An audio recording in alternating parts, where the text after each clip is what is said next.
this is Krista from Simply Breathe Now, and this video is going to be all about the different supplies that I use when I'm bullet journaling. So I thought I'd start out with notebooks.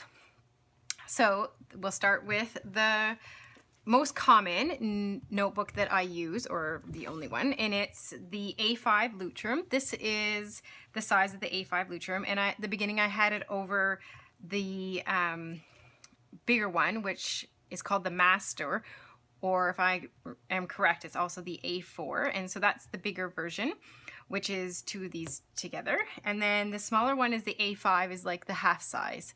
So this large Lutrum that we have, this one is pretty much the size of an 8.5 by 11 sheet of paper, but it's just off that because it's the European sizing. And then you have the half size of that, which is this size. And the black one is open, so I'm going to show you the black one. The Lutrum 1917. There's also a bullet journal version of this that Ryder Carroll has given his input in, and I'll try to tell you the difference between just the normal one and the bullet journal one as we go. So both have the address and the name, and they both have the index in them. Both of them have the dotted grid. The Lutrum also comes in lined, graphed, and blank paper. They're all numbered, and this one has 2 bookmarks. The bullet journal, official bullet journal one, has 3 bookmarks.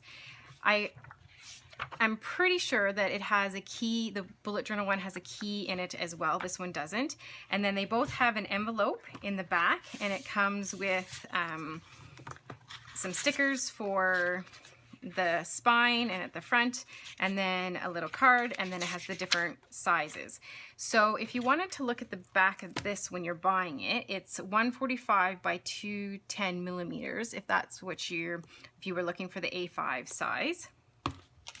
The master size is in here, and it has 225 by 315 millimeters is that size. And then there's also a half size, which I think is called the B6, also referred to as the B6, and it is on here the pocket, which is 90 by 150 millimeters.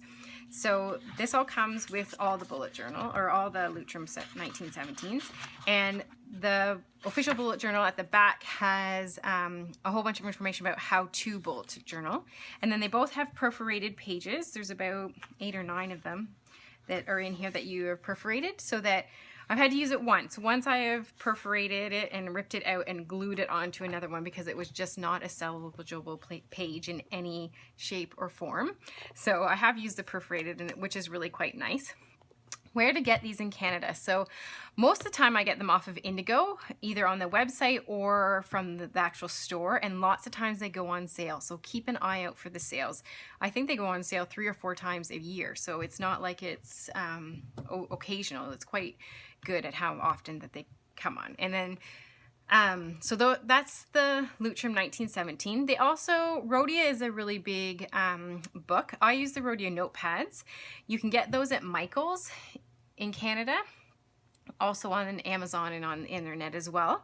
The paper's a little bit whiter in Rhodia, and they're a little bit thinner. That's the moleskin that's a little bit thinner. Yeah, so, and they're actually quite nice as well. I've never used a Rhodia, I've only used the Lutrum, and I love it, and I don't know if I'll venture off. I'm not 100% sure. Moleskin is another common brand, and it can be found at Michael's as well, and at Staples, I think I saw. Yes, at Staples I saw them the other day, the Moleskin. Michael's has its own version, and it's similar, but it doesn't have the numbered pages or the index, and I think it has a pocket at the bottom, and I think it has 2 straps. They also have under here, I was like, where did I put that one?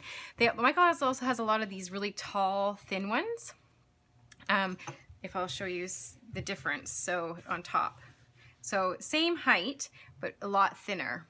Oops, sorry. Get that in the view, that will help you. A lot thinner. This one is a lined one, and I'll show you in a minute. It came with a cover that I bought.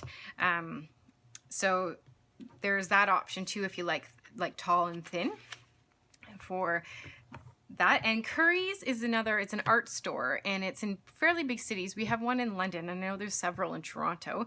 So check out and see if there's a Curry's artist materials store near you. It has a lot of great supplies for bullet journaling. They have their like a no-name dot grade journal as well. It doesn't have numbers as well. It doesn't have an index, but it's a pretty nice book. One of the biggest things when you're buying a book, and if it really matters to you, is that it lies flat when you're drawing. So the one from Curry's I know kind of doesn't lie so flat. It kind of buckles up a little bit at the spine.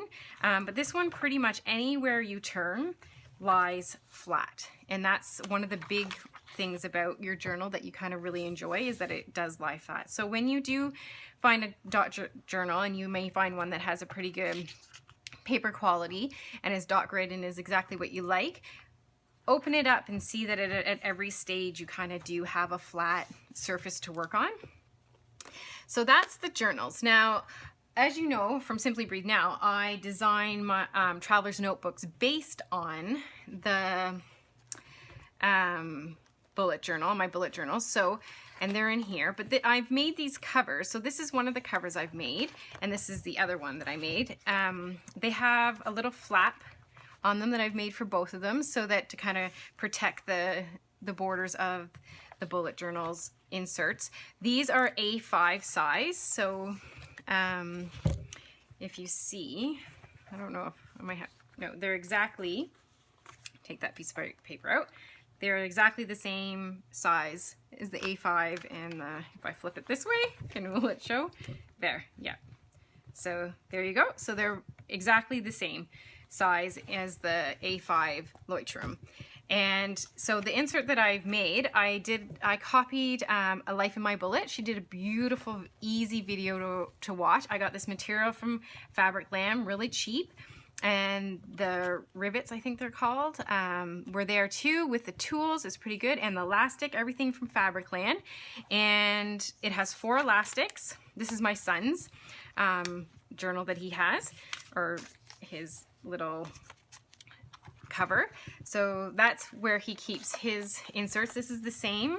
It has the same, no pockets or anything. I haven't elaborated into that yet. I am thinking about being able to put a pocket or something in it. But again, this one holds 4 of the inserts, as well as this one has my Leuchtturm in it, if you can see, as well as inserts. So if you want to follow and make one from her, that's amazing and easy. This is from Michael's, and it's a little bit stiffer, this material.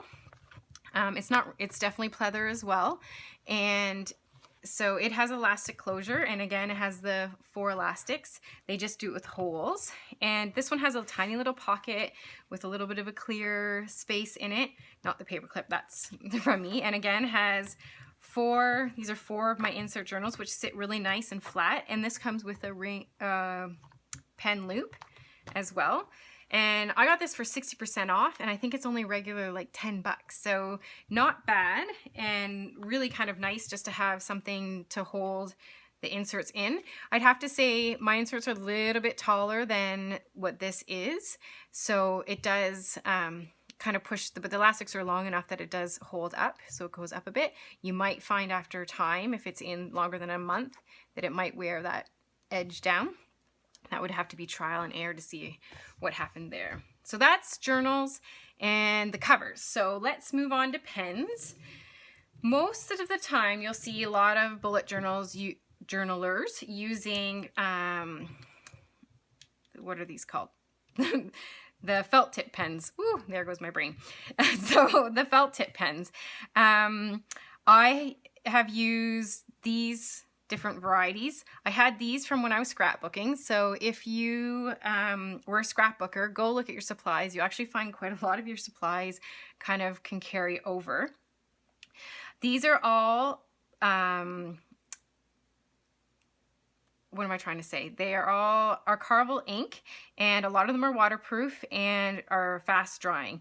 So the Faber-Castell Pitt Artist Pen comes in a pack from Michael's of 4, and I'm missing one. It's the fine, it's the smaller one, and I'm pretty sure the fine is a 0.3.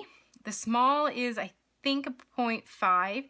The medium is a 0.8, and then the B is a brush pen. So I'll show you what the S is, which is, I think, close to, your camera's over here, is close to a 0.5. Hopefully you can see that. So when you get a fabric pen, it comes with a tip, and then as you write, it goes flat like that. And you have to be careful about the pressure that you add to a felt tip pen, because if you add too much pressure, you'll push it into the barrel really, really quickly.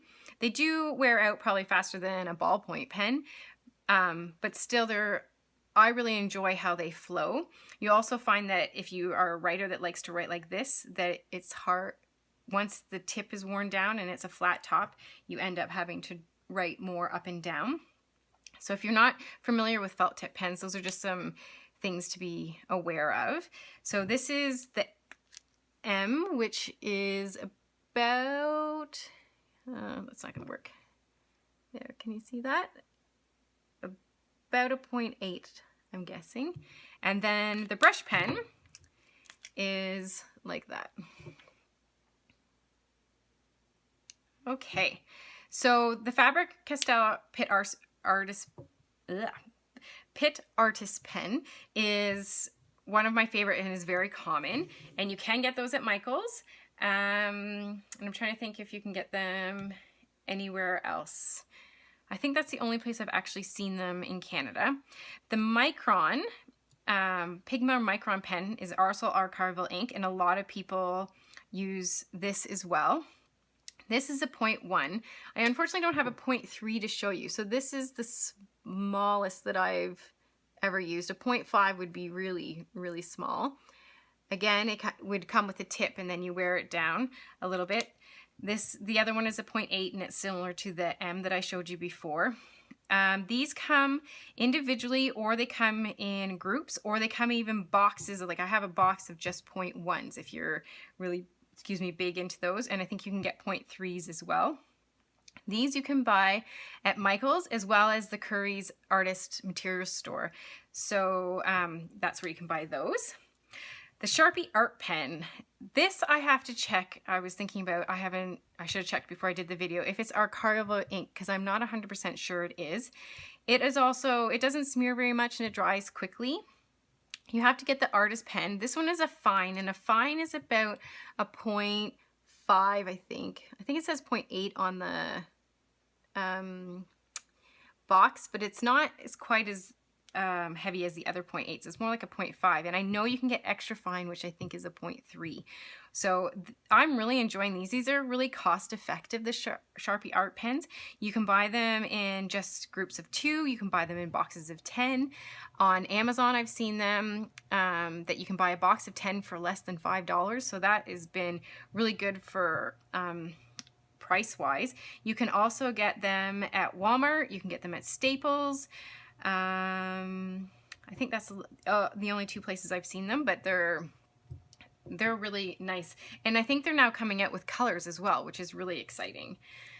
And then the last 2 pens, I have no idea where I purchased them. They were in my scrapbooking stuff. So again, if you have scrapbooking things and you have pens like this, these are again pigment ink, acid-free, archival quality, light, fast, and waterproof, fade-proof, non-bleeding. Well, that's everything you want in bullet journaling. And then this is a 0.5, and that one's a 0.8. I've used them a lot, so they're worn right down when I was bullet journaling. Oh, sorry, this is a 0.01. So if you have something that fits that in your scrapbooking, you might want to use it for your bullet journaling. So those are your black felt tip pens. So moving on to black, we then add color. So different types of color. The Candy Pop limited edition Papermate Flare. So the Papermates are doing all kinds of different ones. These are the Candy Pop version. They have, this is, how many are in this one? 16. I think they have a 20 and a 24. These, I would say, are probably about a 0.8 around. They're fairly soft tips. I'm going to show you another one that I got at Dollarama, believe it or not. And so Dollarama, it comes with this pack with a black. I've already used my black. These ones are a bit stiffer. and I find that they write a little bit finer, so they're more like a 0.3, I would suspect. So they're Studio Fine Liners from Dollarama, $4 for the pack, really cost effective. These candy pop ones, or the paper mates, you can find almost anywhere you find any supplies. So Walmart, Staples is another place. You can get them also at the Superstore. I got these at the Superstore during the sales for summer school, return to school. So keep an eye out as we get into the summer and you start to see return to school items. You might see the paper flares or other markers that are similar for a discounted price. The other very common brand, if I say this right, is called Staedtler. Staedtler, I think it is. These are the markers. So these are 1.0, but they do come in pens. So if you see so I don't use these very often because they're very, very thick. These are for my scrapbooking pile. They also come in a lot smaller, and they come in bigger varieties of packs. If you go into Staples, you'll see the Staedtler brand, and you'll see like a pack, I think it's a pack of 50 almost, of all different pens and colors, which is awesome. And then they have smaller amounts as well. So definitely look at Staples. Curry's has them as pens as well, and so does Michael's. So these are a good brand. They come from Germany as well, and they always come in this really cool little case. I have an elastic because mine's cracked down the side, and then they stand, which I love. So that's pens, colored pens. I'm going to move into now the markers. So a really big brand that is very common in bullet journaling for markers is the Tombow dual brush pens, and that's what these are. So they come in a big, you can buy them individually. They come in cases of 8, and like there'll be primary colors, pastel colors. They also come in a complete pack, which I was going to look up the amount and I forgot. I think it's 198 markers, but don't quote me on that. If somebody knows, you can throw it in the comments. That would be great. They come, when you buy the whole pack, you get the little stand as well. Very exciting. I got it for Christmas and it was wonderful. Very exciting moment. And the fun thing about the Tombow dual brush pens, they come with numbers. So then you'll notice when people if you watch any of my journals, that I have numbers for my mood trackers, and it relates to the color of the Tombow dual brush pens. So the one end is a brush pen like this, which is great for lettering and doing your brush lettering. It bends really nicely. And then the other end is more of a marker end, and it's probably at least a 1, if not bigger. And then Tombow also has twin tone markers, which is, if I am correct, it has this end, and then it has on one end, or something very similar, and then it has this very fine end on the other. So that's the twin tone Tombow pens, and they also have a black pen, which I haven't ventured into yet because I haven't found one for a price that I'm willing to pay, knowing that I will go through a black pen quite quickly. The Tombow dual brush pens, I've had a few singles for now over 2 years, and I don't see any fading or any problems with it. The only thing I would say about if you're going to go with a brush pen, a Tombow brush pen or any brush pen, is that you make sure you don't use it on normal computer paper, that you use it on smooth paper, or if you use it on higher quality paper, because what happens is the tip starts to fray. So when you go to color, you end up with little extra hairs almost coming out on your coloring or in your brush lettering. If you are going to do color with the Tombow brush pens, write with your pen first, let it dry for a couple minutes. So if you're drawing away, let it dry, keep going, do something else, and then come back after and highlight over it. I find if you highlight first, even let that dry, and then put this on, it will kind of bleed into it just a tiny little bit. Like you won't get nice crisp letters, you'll kind of get fuzzier letters. But if you write with this first, let it dry, the Tombows don't usually smear it. One other thing about the Tombows is that if you do get another color on the tip, they're self-cleaning. So it will eventually come off without any, you don't have to do anything. You can write, like just do a couple of strokes and it'll come off. Same with, you'll get, if you buy any of the packs, you will get a bleeder or a blender. Sorry, not a bleeder, a blender. And you can, with that blender, you can either put the color on the page and then take the blender and blend it out, or you can even color right on the blender, the tip of the blender with your colors, and it will draw on the paper and it'll eventually clean itself. It's amazing. So that's Tombows. The other pens that I wanted to show you were these mild liners. And here's 3 packs. These are the 3 packs. There's one more pack that came out since I bought these ones. There's one more hiding in here. There we go. The mild liners. These come from Japan, and I ordered them on Amazon, and they got here unbelievably quick. And I wanted these because I loved the gray, I loved this purple, and I loved this turquoise. But for some reason I had to buy all 3. But I have found that once I bought the Tombows, I don't use these as much as I did. But I will show you them. They have a chiseled end on the one end. So there's the chiseled end, if you can see that. And then it has the marker end on the other side, which is probably close to a 1, if not higher. And they have lovely colors. And then there's one more pack, and I'm not really sure what the other pack has, but I know that there's 4. I don't think you can buy these in Canada yet. I haven't seen them around, but if someone has seen them, make sure that you post that in below. But they are at Target in the United States. And if it's not Target, it's Hobby Lobby. One of those 2, but I'm pretty sure it's Target. So that's the fine liners. Those are pretty fun. Next, I'm going to talk to you about the, what are these? These are fountain pens. So these are my 3 fountain pens that I have. I have the Pilot Metropolitan, which has a medium nib, and it's inked up with Diamond Marine right now. So that's the medium nib. I'm hoping you can see that and it focuses in. Then I have the Lamy, and this is the Lamy in the LX in the rose gold, and it's a fine nib, and it's inked up with Diamond Ox. And then the Lamy Safari and Petrol, which is an extra fine nib, and it's inked up with Diamond Imperial Purple. These 2 types of pens, the Lamy and the Pilot Metropolitan, are usually, from what I've been noticing, or what the pens people start with fountain pens. I absolutely love them. I use probably these 2 the most.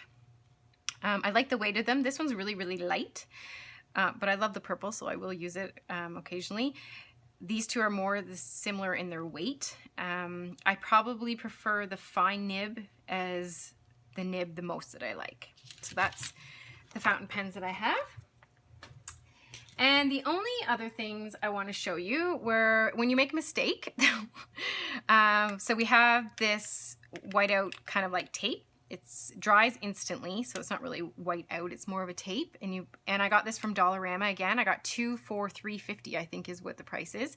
So go look at your Dollarama or Dollar Tree stores. They have lots of washi and different stickers. Michael has washi also for if with your discounts and your coupons, you can get them pretty cheap.